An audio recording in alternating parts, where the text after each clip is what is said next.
Palazzo Strozzi has dedicated its newest exhibition to Natalia Goncharova, a Russian avant-garde artist who bridged East and West, inspired by Western artists and Russian traditions.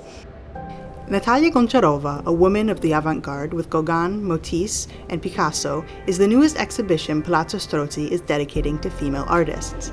A woman ahead of her time, this talented Russian stood out amongst the men of her generation, navigating the politics and social expectations of the first half of the 20th century to become a leading voice in the avant-garde movement, first in her home country and later in Paris, the center of the art world at the time. The exhibition features approximately 130 artworks on loan from major institutions and collections, including the State Russian Museum in St. Petersburg, the Tate National Gallery and Victoria and Albert Museum in London, and the Museo del Novecento in Milan.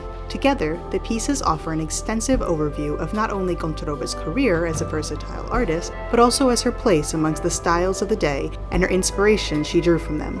Together, the pieces offer an extensive overview of not only Goncharova's career as a versatile artist, but also her place amongst the styles of the day and the inspiration she drew from them. Indeed, the Russian crafted a powerful bridge between tradition and innovation, East and West, bringing together elements of Russian popular and religious traditions with modern Western art, covering things like World War I and 1920s Paris, to the motley colors of Matisse and the dynamism of Italian Futurists. Natalia Goncharova è stata un'artista a tutto tondo, una donna straordinaria che ancora oggi può insegnarci molto per il coraggio che ha avuto ad affrontare sia il mondo dell'arte ma anche quella che è stata la sua vita privata.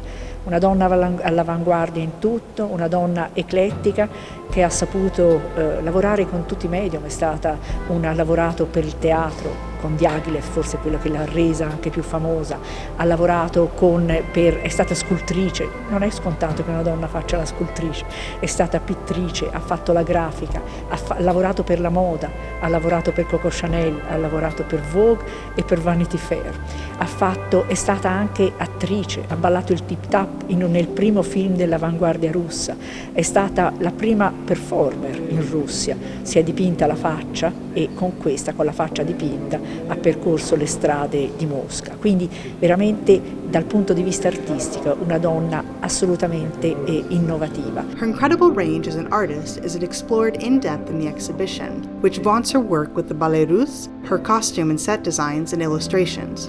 Period films are on loop throughout the museum, showing scenes of rural and urban life in Russia before the revolution, as well as Goncharova's life in Paris while working for the ballet company. We put together a series of comparisons to give a broader context to the exhibition, and so at the beginning we will see all the sources of inspiration of her works, the big names of modernity that she was able to know these artists through the Russian collection in Moscow. So we have Picasso, Matisse, Cézanne, etc. Then we have some example of the art of her husband, was not exactly her husband, Larionov, was the love of her life, of course, but they were not married. And then we have an interesting comparison with the Italian Futurism. There was a querelle between Italy and Russia, who was the inventor of Futurism. So we put together all these elements to give the sense of a life and a very revolutionary work of this great major artist.